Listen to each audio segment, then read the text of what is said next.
te han pedido y simplemente me dijo, cuando tú seas la presidenta, agendarás los temas que creas pertinente, vete a la y no me... Ustedes han visto cómo ha tenido el actuar de manera pública, por ejemplo, en el tema de con la congresista Bartra, con la congresista Alejandra Aramayo, con la congresista Luz Salgado y todo lo demás. Entonces, yo nunca estuve de acuerdo y mi bancada sabe perfectamente para que él pueda ser presidente, porque ya desde vocero era también una persona altanera. La actitud de la fiscal de la Nación, que muy agilita para denunciar a congresistas de Fuerza Popular. ¿Y qué pasó con la denuncia que hizo Panorama? Ningún medio sacó al día siguiente y tampoco la Fiscalía aperturó investigación sobre haber presentado la semana de representación, fotos trucadas, fotos del 2003, cuando él no era congresista. Entonces, creo que la justicia no puede ser selectiva ni tampoco la investigación. Por eso, todo esto me ha llevado a tener que formular la denuncia porque el presidente también muchas veces me ha negado la compra de mis pasajes. Eran las 11 de la noche, recuerdo el único incidente que yo pude entenderse pues, por parte de la congresista Karina Beteta, que se haya sentido mal, qué sé yo, eran las 11 de la noche, y levanté el pleno porque ya se habían tratado todos los temas y ella pues vino increpándome hasta la puerta de mi despacho con palabras subidas de tono, que por qué no había puesto al debate un proyecto de ley sobre agrobanco. Y lo único que le dije es que mientras que yo sea presidente del Congreso, seré yo el responsable de armar la agenda del Pleno. Que cuando a ella le corresponda ser presidente del Congreso, ella podrá decidir qué proyectos se agendan y qué proyectos no. Eso fue todo. Yo converso diariamente, no solamente con congresistas, con las servidoras, las colaboradoras aquí del Congreso. O sea, hay un video donde el congresista Salaverry dice las dos palabrotas, y la congresista Beteta, que no se queda callada, le increpa, no con lisuras, y se va a buscarlo, y ahí es donde el congresista Salaverry le dice, pues que yo entiendo, o sea, eran los últimos plenos, no es un proyecto de ley, ahí se equivoca el congresista Salaverry, era una moción para crear la comisión investigadora de Agrobanco. Pero hemos sido varios, no uno, no dos, no tres, hemos sido cerca de 10 congresistas los que nos hemos dado cuenta del tema, porque la congresista Beteta se puso mal en ese momento. Por eso, nosotros le dijimos en ese momento, y sé que ha habido colegas que han hablado con el congresista Salaverry, porque no solamente ha tenido estas actitudes misógenas con ella, con Rosa Bartra, con la congresista Salgado. En general, creo que el congresista Salaverry tiene que reflexionar sobre el trato. No pedimos un trato distinto. Y yo puedo entender que entre varones es más o menos normal que usen estos términos. Pero cuando se trata de mujeres y en el Pleno, en la investidura que implica el Parlamento, y él como presidente del Congreso, hace mal en hacer estas... El presidente le dice, pues, bueno, el día que ustedes sean directivos o integrantes de la mesa directiva, pueden hacer lo que quieran. Y ya a la salida del hemiciclo es donde... le dice pues estos insultos a Karina Beteta, ¿no? Ha habido varias damas que han tenido un trato totalmente irregular por el presidente del Congreso. Y eso ha sido también en el Consejo Directivo. Simplemente para mi mala suerte salí yo de mi escaño y nos encontramos en la misma puerta que está al frente de la presidencia. Y ahí de manera cortés le dije, ¿por qué has levantado la sesión y no has agendado un tema que ya el colega está pidiendo hace bastante tiempo? Tú estuviste presente en bancada y te han pedido. Y simplemente me dijo, cuando tú seas la presidenta, agendarás los temas que creas pertinente, vete a la y no me...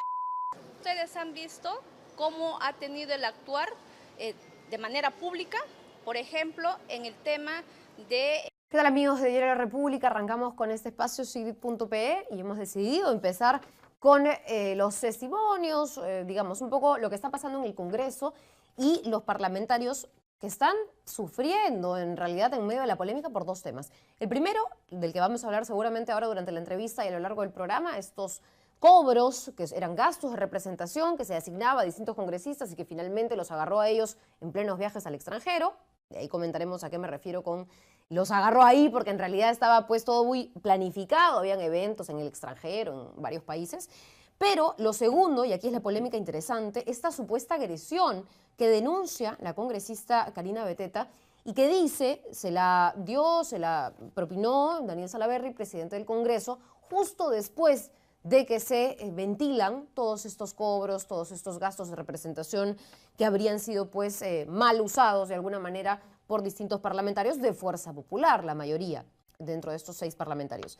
Finalmente también hemos escuchado las respuestas, los descargos de Daniel Salaverry. Él ha negado cualquier agresión.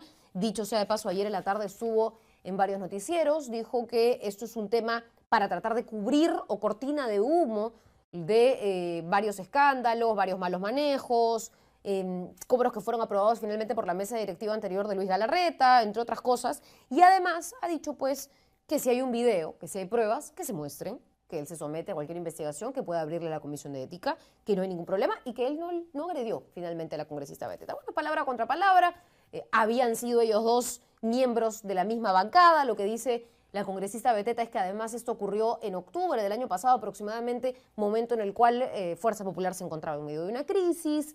Lo que querían, digamos, dejar como imagen del partido no era una pugna interna, sino algo positivo. Keiko Fujimori se estaba yendo, pues, o ya estaba, creo, presa, ¿no es cierto?, preventivamente. Entonces, todo ese tema ha generado un fuerte enfrentamiento y en verdad estamos a meses, estamos ya en mitad de marzo. El señor Salaverry tiene un mandato dentro de la mesa directiva hasta julio, bueno, hasta junio, julio. Entonces, la verdad, sacar al señor Salaverry resulta, pues, casi un tema cosmético, un tema que no va a significar de repente un cambio significativo, ¿no? Ahora, estamos en medio de investigaciones, entonces de repente por ahí va un poco la cosa, o de repente pues sí hay un video en donde se dicen gruesas palabras como las que ha dicho la señora Beteta y ameritan definitivamente una sanción. La cosa está ahí, en veremos. Lo que sí es cierto es que nadie ha negado a ser investigado, nadie se ha negado a ser investigado y la Comisión de Ética podrá hacer su trabajo. Pero además, y esta es la segunda noticia en la cual me quiero detener, ya la fiscal de la Nación, Zoraida Ábalos, ha anunciado que va a esperar que los congresistas, 6 acusados, ojo, en una investigación preliminar, no lo digo yo, lo dice la Fiscalía, de peculado doloso y falsedad ideológica por haber cobrado un dinero del Congreso que viene del impuesto de todos los peruanos para un fin distinto, para el que fue asignado, va a tener que verse pues en el Ministerio Público. Zoraida Ábalos, la fiscal de la Nación, va a ver ese tema en particular. Ella tiene que esperar, ha dicho, a que los congresistas le propongan una fecha, una hora, para recibirlos o finalmente para atenderlos, si se quiere, y poder escuchar sus descargos sobre estos pagos de representación, que además fueron aprobados, como bien lo había dicho, en la gestión de la mesa directiva del Congreso que presidió Luis Galarreta, también militante o bueno, integrante de la bancada de Fuerza Popular. Estamos hablando en concreto de Karina Beteta, Segundo Tapia, Freddy Sarmiento, César Segura, Mario Mantilla y Jorge Castro, ex congresista del Frente Amplio, hoy no agrupado.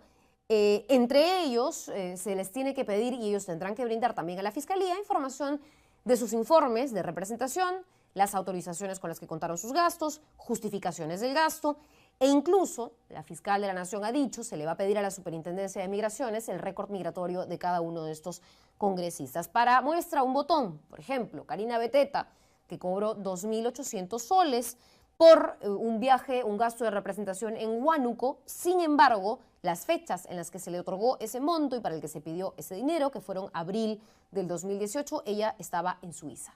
Entonces, esa es, por ejemplo, o ese es un ejemplo de lo que se ha estado haciendo con este dinero y que los congresistas tendrán finalmente que responder. Ahora, este es un tema importante, por supuesto, pero también hay otro tema de por medio. Hablando de Luis Galarreta, yo les contaba que él había aprobado estos gastos. Bueno, resulta que el señor Galarreta incluso se habría propuesto para dirigir las investigaciones que todavía están pendientes contra el ex fiscal de la Nación, Pedro Gonzalo Chávarri Vallejos.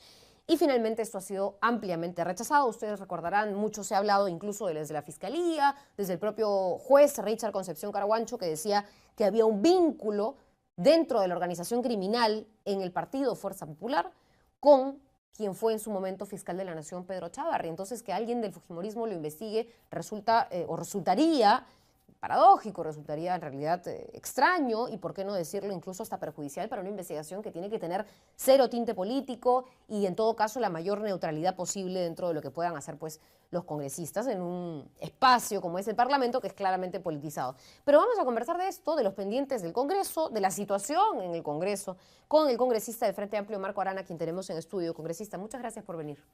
Muchas gracias, Sigrid, por la invitación. Efectivamente, en el Congreso deberíamos estar hablando de temas que le interesan al país. Seguro. Escuelas que se han caído, puentes que se han caído, caminos que están en situaciones calamitosas y los niños no pueden llegar a las escuelas, los maestros no pueden tener un ambiente adecuado, las zonas de reconstrucción sin la inversión adecuada, existiendo dinero, el recorte de los derechos de los trabajadores que se propone hacer el gobierno de Vizcarra, quitándoles la negociación colectiva, los temas del acoso que Indecopi coloca al SENACE para bajar los periodos de evaluación de estudios de impacto ambiental, el estado de emergencia en el sur con una comunidad en huelga, ¿no? En la zona de la minera Las Bambas. ¿Y qué sale el tema? El tema de los nuevos como pollos, porque en realidad lo que ha ocurrido es que se han usado dineros del Estado, en este caso para pollos suizos o coles belgas, ¿no? Lo cierto es que aquí hay una situación que saludamos que la Fiscalía comience a investigar, esperemos que la Procuraduría del propio Congreso de la República comience a investigar y que también la Contraloría haga su trabajo en este caso. Y si hay un sistema que falla, ese sistema se ha cambiado. Pero si se han cometido actos delictivos, estos sean sancionados como corresponde, ¿no? Claro, lo que decía uno de los congresistas, me parece que fue Segundo Tapia, o uno de los acusados en este caso, es que era un tema administrativo, que se había consignado mal, que era un error. Mientras que Daniel Salaverry, como presidente de la mesa directiva, como lo fue Galarreta en su momento, que aprobó estos pagos, dijo, no, eso no es un tema administrativo, aquí cada uno tiene que asumir su falta. Sí, bueno, esto me hace recordar mucho a la defensa de Alan García, de Becerril y otros, ¿no? O sea, Alan García, ¿cómo se defiende? Hay una dictadura, hay persecución política, todos son unas ratas, todos roban, menos yo, ¿no? Una pregunta incómoda insulta a los periodistas, ¿no? Es decir, la mejor defensa es el ataque. Becerril es investigado por el tema de los guachiturros, por el tema de coimas que se habrían producido en las obras de construcción de temas de tratamiento de aguas y de residuos sólidos en Lambayeque, y sale a decir que el fiscal Carrasco es el corrupto, está coludido con la empresaria, ¿no? Siempre es el otro. Entonces, así es como en este caso le roban el vehículo a alguien, lo dejó aquí afuera, ¿no? En las instalaciones de la República. Le caen al ladrón del vehículo y él dice, la culpa la tiene el señor que la dejó en la puerta, ¿no? Claro. O un ladrón entra, roba un televisor y sale y dice, es que dejó la puerta abierta, se descuidó, o el balcón se quedó abierto, ¿no? Yo creo que aquí no se le puede echar la culpa al personal del Congreso, ¿no? Al personal administrativo. Aquí el hecho puntual es el siguiente. Se viajó al extranjero y durante esos mismos días cobraron viáticos para gastos en el exterior, y esas mismas fechas cobraron por gastos de representación en su provincia. La respuesta es sí. Entonces, que se aclare qué pasó.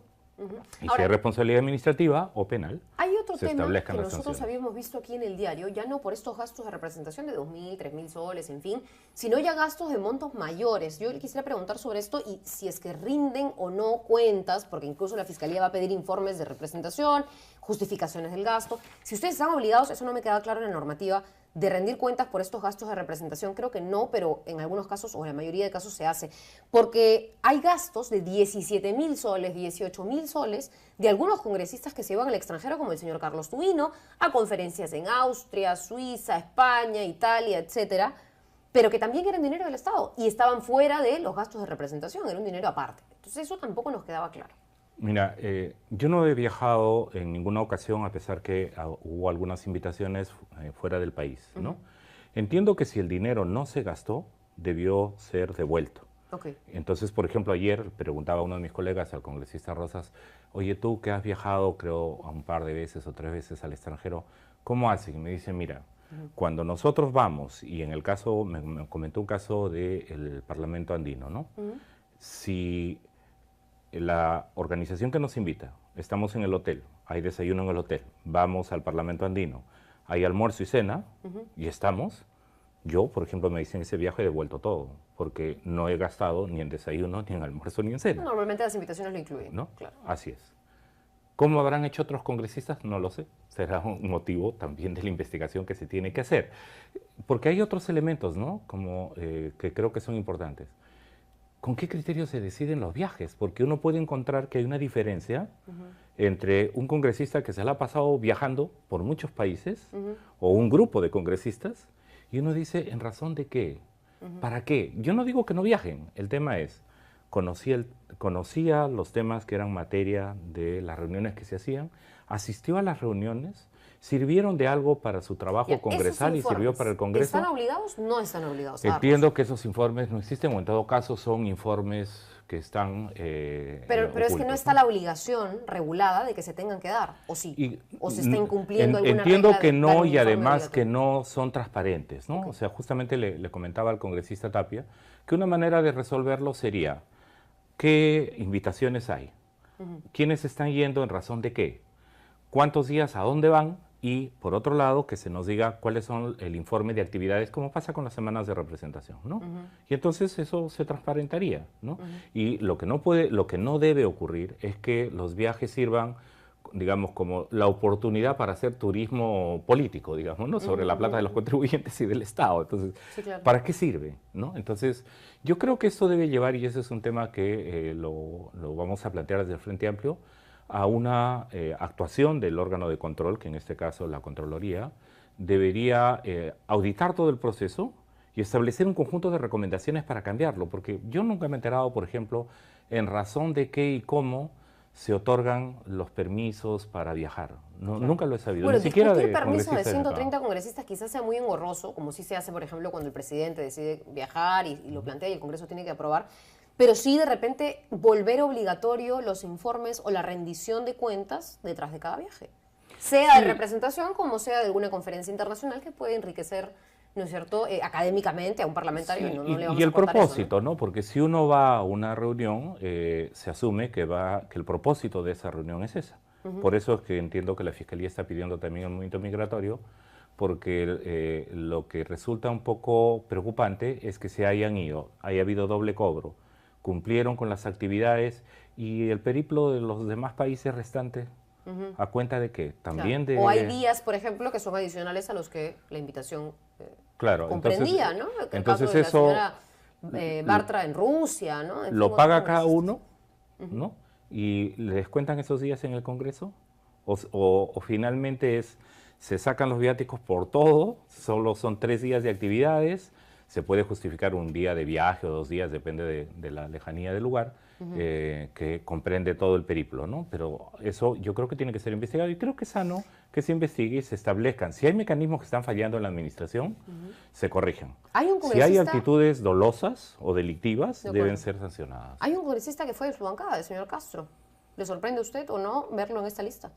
No, en Fue del realidad, Frente Amplio, no, ¿no? en realidad, porque esto lo escuché ya cuando él sale de la bancada del Frente Amplio, recordemos, Sigrid, y nosotros le hacemos un llamado de atención severo que lo lleva a salir de la bancada, porque el trabajo que él tenía que hacer en la Comisión Lavajato era una investigación a todos los comprometidos con la corrupción de Lavajato. Pero curiosamente esa comisión se diseñó para investigar a todos menos a Keiko Fujimori, Sí, claro. y a Alan García. Cuando se le planteó que eso había que hacer, ¿no? Él disintió con la bancada y en realidad fue retirado por eso de la comisión. Desde allí es que ha habido, no es raro ahora que aparezca en la lista con de los 6 congresistas que habrían incumplido las normas, sean 5 fujimoristas y él, ¿no? Entonces, no me ha sorprendido tampoco, en el sentido de que en alguna entrevista ¿Usted cree que que he él, visto... estando no agrupado, igual juega con Fuerza Popular? Bueno, lo que estamos viendo es eso, ¿no? En las actitudes, y por eso yo creo que eso será parte de las responsabilidades políticas que se tendrán que asumir. Pero lo que a mí me preocupa de este tema es el tipo de declaraciones cuando un periodista pregunta, oiga, ¿y por qué usted ha viajado tanto? Y dice, es que yo soy el que más entendido esté en todos esos temas, ¿no? Entonces uno pregunta, o sea, los viajes tienen que ver con congresistas que son más entendidos que el promedio de todo lo normal, y por eso se la pasan viajando y Mejor que cobrando... todos legislen desde afuera, si eso realmente es cierto. Entonces, yo creo que lo que hay que evitar es que haya un mecanismo, sea por fallas administrativas o por actitudes dolosas de los congresistas, que permitan que los dineros del Estado se malgasten o se hagan cobros dobles por actividades que no se hacen, porque eso ya es un delito. Ahora, en medio de esto sale un poco el escándalo, la gente siempre cuando se habla pues de las canastas navideñas, los frigobares, los televisores y ahora plata también que no se sabe de dónde fue realmente, en medio de ese otro escándalo surge el tema de Daniel Salaverry y de la señora Beteta, la congresista Karina Beteta, que dice Salaverry me agredió. No sabemos por qué hoy, bueno, ayer, estos días, ha decidido la señora Beteta hacer pública su denuncia. Esto ocurrió el año pasado, finales del año pasado. Sin embargo, ella ha dicho que evitó sacar un tema delicado en un momento en el que Fuerza Popular se encontraba en crisis. ¿Cómo evaluó usted esta denuncia? Si realmente hubo ataque o no. ¿Qué ha sucedido en todo esto? Sí ha habido un tipo de agresión. Esta efectivamente debió ser denunciada, o en todo caso ha sido denunciada y debería investigarse, ver si es una falta ética o no lo es, y en ese sentido o proceder a las disculpas o las sanciones o los llamados de atención que hagan falta. ¿De acuerdo? Okay. Pero, ¿cuáles son las motivaciones por qué la congresista Beteta sale a sacar eso ayer? Básicamente hay tres, y el país tiene que saberlo. Una primera es que recordemos que el presidente del Congreso tiene la obligación de poner en consideración de todo el Pleno del Congreso la reconstitución de comisiones. ¿A quién afecta la reconstitución de comisiones? Al fujimorismo, porque ha habido defecciones, han habido congresistas sancionados, no lo olvidemos, y ellos quieren mantener para seguir blindando a sus congresistas, o a quienes podrían alinearse con ellos, ¿no? Desde Donaire o el tema de Chávarri o Becerril, ¿no? Entonces, están desesperados porque no quieren que se haga el cambio y se reestructure el cuadro de comisiones. Entonces, quieren a Salaverry políticamente muerto, fuera de este tema, porque saben que Salaverry se ha puesto firme en que la sentencia del Tribunal Constitucional, a diferencia de lo que dice la congresista Bartra, no se interpreta, se cumple, se acata, ¿no? Entonces, esa es la razón principal, la razón política principal. Los otros temas, que no son menores, es que justamente el día de ayer se eligió a los delegados para la investigación de acusaciones constitucionales contra, por ejemplo, el fiscal Chávarri. Sí. La posición del Frente Amplio, en la que nos respaldó el congresista César Vázquez de APP, es que el APRA y el fujimorismo debieron abstenerse de aceptar la delegación para ver el caso Chávarri. ¿Por qué? Porque lo han blindado sistemáticamente, porque han votado a favor de él en casos muy graves. Entonces debieron abstenerse. No lo hicieron. Han asumido ellos esa responsabilidad. Y segundo, es el tema de que el domingo salió el reportaje en el que se muestra que la congresista Beteta, junto a otros 5 congresistas, habían cobrado doble. Claro. Entonces, yo creo que lo que está ocurriendo es este aforismo político de la mejor defensa es el ataque. Cuando Alan García es investigado, la culpa la tienen todos los demás. Todos roban, él es el único que no roba, aparecen los chuponeadores y pretende desviar la atención allí, se preocupa por la anemia, pretende desviar ahí la atención, le echa la culpa al presidente y a todos los demás que hay un complot, hay una dictadura en el Perú. Lo mismo Becerril. Becerril es investigado por el caso de los sicarios y por el caso de corrupción en Lambayeque por el fiscal Carrasco Millones. ¿Y qué dice? ¿No? El fiscal es el corrupto. Él se ha coludido, entonces exactamente están haciendo lo mismo. Lo que están diciendo usted está con las declaraciones de Daniel Salaverry entonces, de que todo esto es una cortina de humo para tapar otras cosas. Es que, no solamente las investigaciones, sino también casos particulares como el de las comisiones. Son los hechos. O sea, uno, quieren evitar la recomposición del cuadro de comisiones en el Congreso. Dos, quieren ocultar las gravísimas denuncias de que habrían cobrado doble y habrían cometido delito de peculado. Y tres, quieren seguir blindando a Chávarri, investigándolo ellos mismos. Entonces, la mejor manera es distraer la atención. Ayer debía discutirse fuertemente, centralmente, este tema, ¿no? De por qué ellos que lo han blindado dan el mensaje de yo te voy a blindar, yo te voy a investigar. Esto, por ejemplo, en que ha salido desplazado de la agenda. Porque ahora la discusión es que Beteta fue agredida por Salaverry. ¿Y qué hubiera pasado en todo caso si, por ejemplo, el señor Galarreta se decidía investigar al señor Chávarri? Porque esa era otra de las propuestas y la gente decía, pero ¿cómo, no? Si en algún momento se establecieron vínculos entre Fuerza Popular con el señor exfiscal de la Nación. No nos olvidemos que Fuerza Popular votó por exculpar al señor Chávarri de su relación con los hermanitos de los cuellos blancos del puerto. Y entre los que votaron por eso, tanto en la comisión de acusaciones como en la comisión permanente, estuvo el congresista Galarreta, ¿no?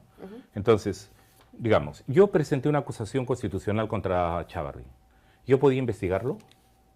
Tuve que inhibirme, pues, porque presenté la acusación, ¿de acuerdo? Lo asumió y así es, no pasó ¿no? Okay. Entonces, si el voto del congresista Salaverry o de cualquier otro congresista fujimorista del APRA lo blindó en otras acusaciones, no corresponde, pues. O sea, aquí en realidad ni debieron proponerlo ni debió aceptar. Pero eso ocurrió. Y estaba el reportaje del día domingo que muestra a los congresistas que habrían cometido, en este caso, un delito. Y entonces sale el tema de que se acuerda que en octubre, además con un tema que a mí me llama la atención, ¿no? No dudo y toda mi solidaridad si algún colega o alguna colega de manera grosera, matonesca, lo que fuera agredido o faltado en su dignidad. En todo caso, hay que establecer los mecanismos para que eso no ocurra. Uno puede discrepar, etc. Pero eso no debe ocurrir, ese tipo de agresiones.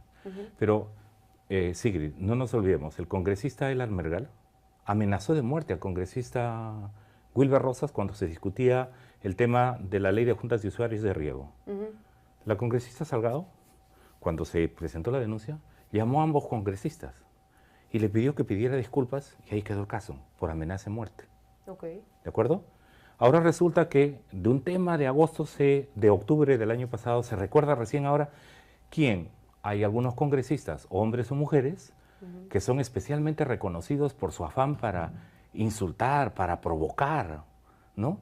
Los conocemos en el Congreso. Bueno, no vamos a caer en falacias ad hominem, pues, ¿no? Finalmente, si la señora se sintió agraviada, tendrá todo el derecho de denunciarlo. Y de repente la señora Luz Salgado quiere ser de mediadora de nueva, ¿no? Y diga, bueno, ¿sabes qué? Pídanse disculpas, esto fue un tema que no es más importante que el tema que nos convoca todos los días, que es trabajar por el país, ¿no? Sí, y que se Creo que es lo que la investiguen gente si hay quiere ver. sanciones, se aclaren las cosas, ¿no?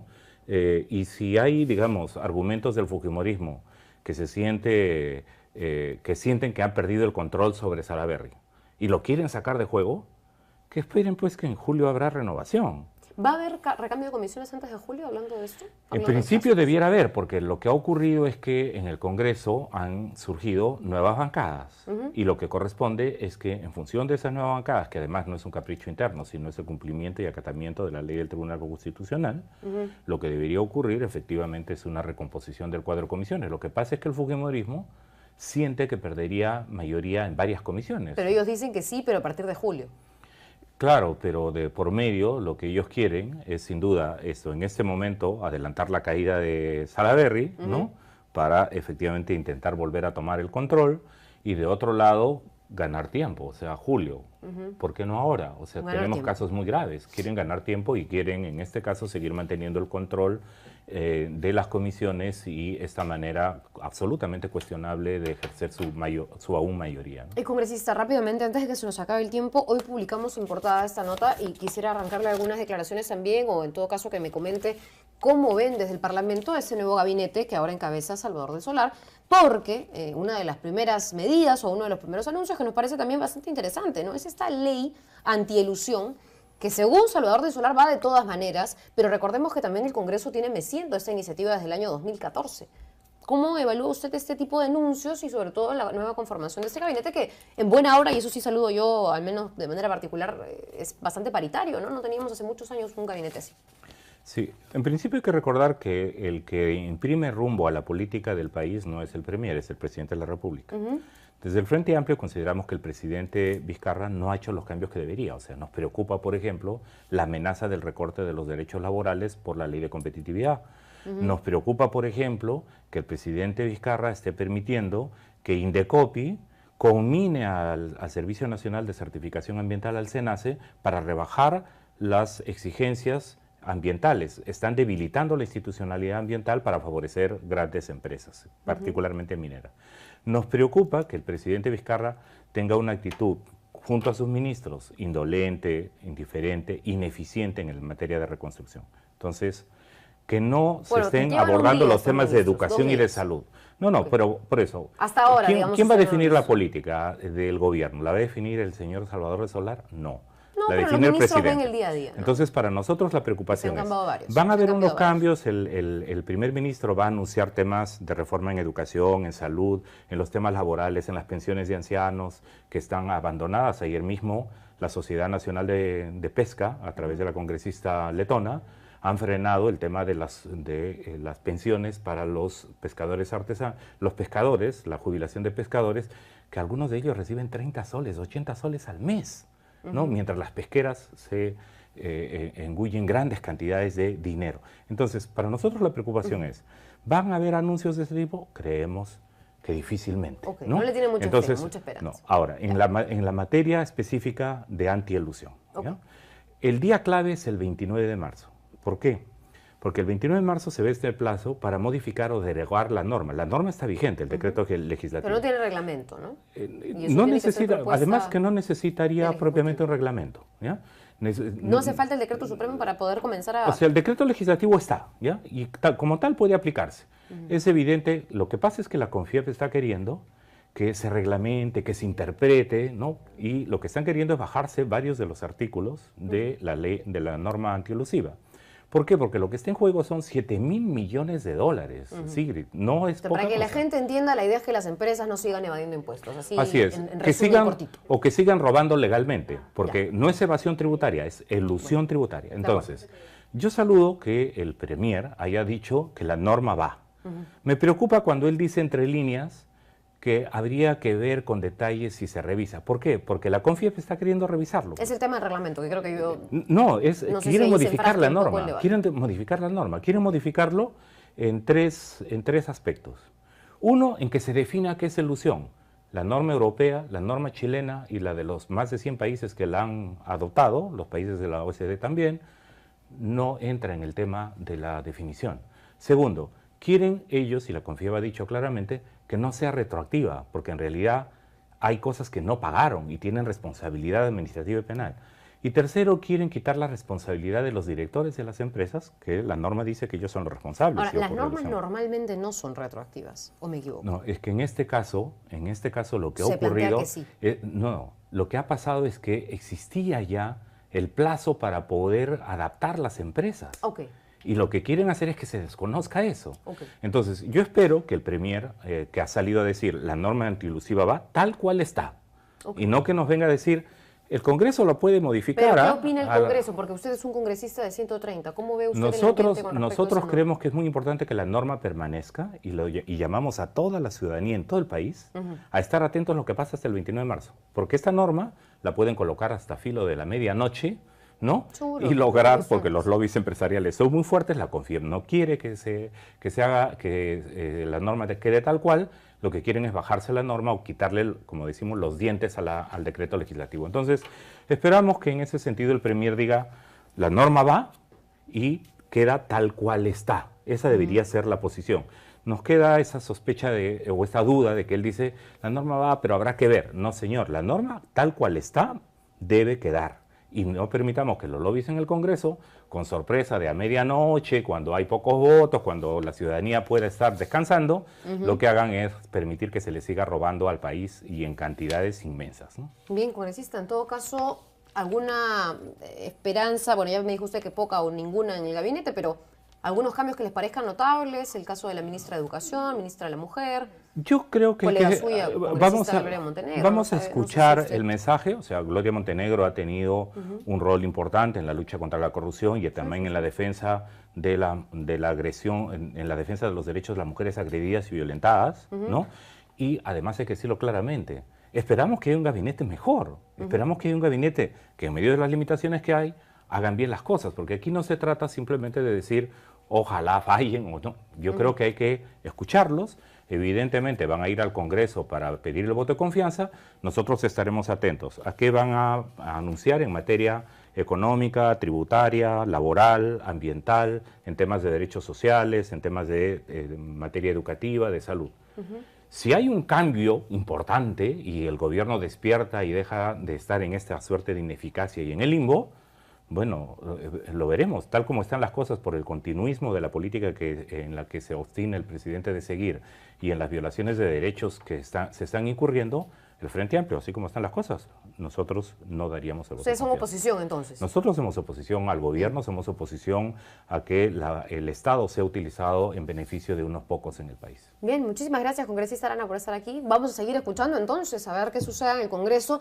Y en todo caso, que lo que sí continúe es lo bueno de la lucha anticorrupción, que eso se mantenga y se fortalezca y crezca. Sí, Creo que y en podemos estar aquellas de acuerdo. cosas en las que puedan haber acuerdos hay que avanzar y hay que unirse, ¿no? De acuerdo. Muchísimas gracias al congresista Marco Arana de la bancada del Frente Amplio.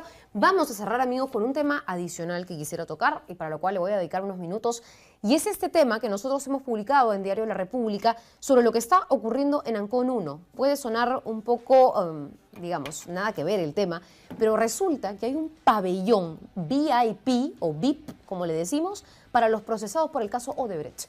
Y este tema ha preocupado muchísimo, les contaré. De hecho, en las internas se le dice ya el pabellón Odebrecht, o también se le conoce incluso como el pabellón de los políticos. Y es que pasa que aquí ustedes, en esta área, van a encontrar a Jorge Cubo Hidalgo, a Jorge Acurio, a César Álvarez, en fin, a otros personajes vinculados e investigados con esta red de la empresa brasileña. Jorge Acurio, ex gobernador regional de Cusco; César Álvarez, uno de los que más tiempo además tiene en Ancón 1, ex gobernador regional de Ancash.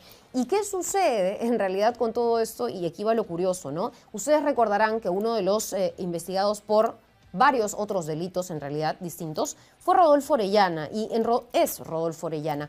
Rodolfo Orellana continuaba y continúa con una colegiatura de abogado, y él estaba pues en el penal de Chayapalca, en Tacna. Resulta que él decidió asumir su propia defensa y montó un estudio de abogados. Esta situación podría replicarla alguno de los involucrados en el caso Odebrecht, quien se dice ya habría mostrado su intención de defenderse al mismo, y aquí va la preocupación, de defender a otros. En este caso, el caso Odebrecht, es Walter Ríos, quien también es acusado, recordemos, de integrar a los cuellos blancos del puerto. Él ha querido asumir su propia defensa, y lo que más preocupa, en todo caso, es que estos vínculos, ¿no es cierto?, podrían también pues favorecer a una defensa en conjunta en la cual se vean beneficiados todos los investigados por este tema. De hecho, a ver, uno de los recluidos, para que se den una idea, en Ancón 1, es José Luis Cabaza, uno de los operadores de la empresa brasileña en nuestro país, procesado por los casos La Centralita, los cuellos blancos del puerto y Odebrecht. O sea, 3 de estos casos. Entonces, cuando se comparten delitos similares, organizaciones criminales en común, y todos estos personajes se encuentran en una misma área, conocida como el área de los políticos o el pabellón Odebrecht que les contaba, bueno, esto ha preocupado un poco a las autoridades. Solo para mencionarles nuevamente, el caso de Rodolfo Orellana fue trasladado a Chayapalca, a no sé cuántos mil metros de altura, evidentemente también para evitar cierto contacto, cierta comunicación, y ustedes sabrán que todavía en nuestros penales hay mucho que mejorar, mucho que cambiar, para evitar filtraciones, para evitar que mafias delincuenciales operen desde la prisión hacia afuera, porque recordemos, estamos en medio de una fase clave para la investigación Odebrecht, estamos en medio de una delación premiada, en medio de una colaboración eficaz, y en medio del momento en el cual las investigaciones preliminares pasan a ser preparatorias, se oficializan y entramos a juicio, señores. Entonces, realmente es preocupante que este tipo de flujo de información pueda afectar al caso y al proceso que se sigue afuera. Así que sobre esto quería llamar la atención el día de hoy. Si les parece así, compartan en realidad este video y esta parte, que va a ser muy importante para ver qué sucede. Ojo, ojo, que ya está comenzando a salir a la luz la información que el señor Espinola está revelando sobre los pagos a la conferencia de Alan García, pero también saldrá a la luz más temas en abril, cuando tengamos las declaraciones de los ex altos funcionarios de Odebrecht, entre ellos, por supuesto, los señores que correspondan aquí en este tema y que tendrán que decir mucho más. Yo me tengo que despedir, ya se me ha acabado el tiempo y me están diciendo que tengo que cortar, así que los dejo enganchados a las redes de Diario La República. No se muevan, porque a la 1 de la tarde y a las 6:30 de la tarde hay noticiero, así que a través de las redes estaremos más informados. Conmigo será hasta el día de mañana.